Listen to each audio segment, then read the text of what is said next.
Engineering 305, problem 4, number 12. Chapter 4, number 12. Same as for number 9. You probably should watch that video and then you go, I don't need to see this video.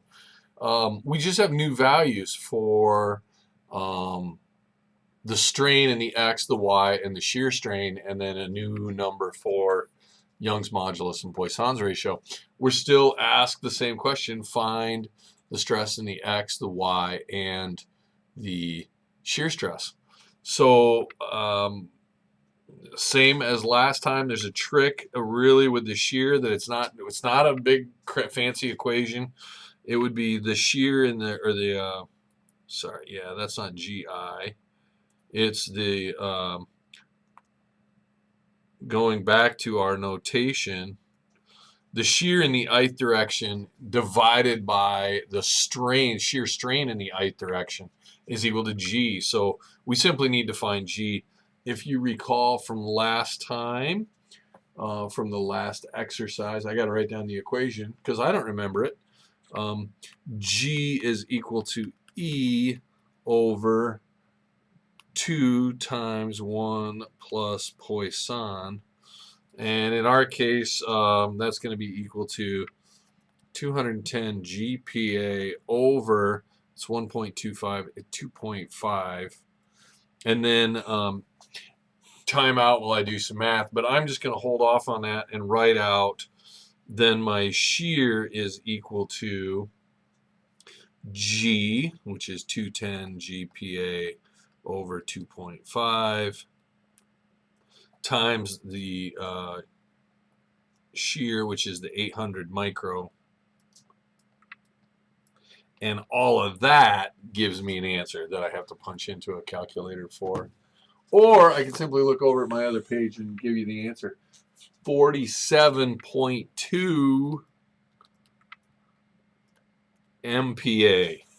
So that micro is going to cancel with 6 of the 9 zeros in a gigapascal, and then you do your math. So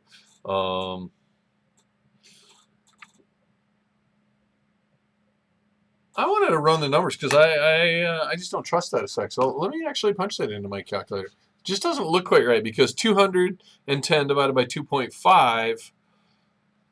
Yeah, anyway, I'm just thinking that's going to give me a number around 100. So let me hold on. Okay, you'll like this. I just calculated 67.2.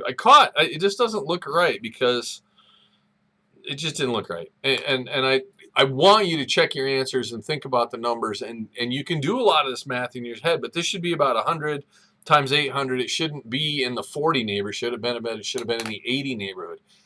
67 seems better, but now I'm not sure. Now I'm going to go find a homework key. Hold on. Yeah, the homework key actually has 67.2. So it's kind of funny. All the years that I've done it, I don't know when I first did this homework problem. I don't have a date on that page, but I've had it wrong for quite a while. So the correct answer is 67.2. Good thing I checked that, I guess. Good thing I'm not building a building with this info.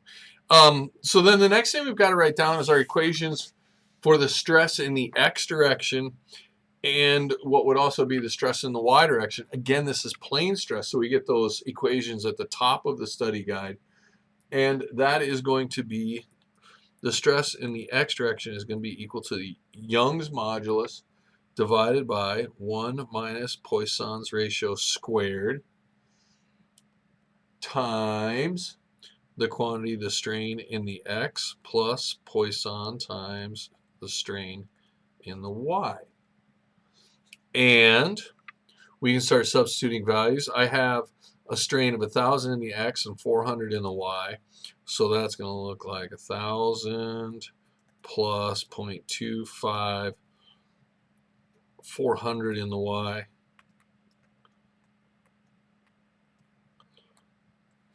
Young's modulus was 210 GPa over 1 minus Poisson squared, which is 1 minus a 16th. Now, I could just write the answer down, but now I don't trust it. So now I'm going to do the calculator and then check it and then write my answer down. All right, I got the answer. 246 MPa is the stress in the x direction. And then I went ahead and calculated the y direction. I got 146. So there are my three answers, shear x, y. Hope you're doing well. Don't worry, there's more to come.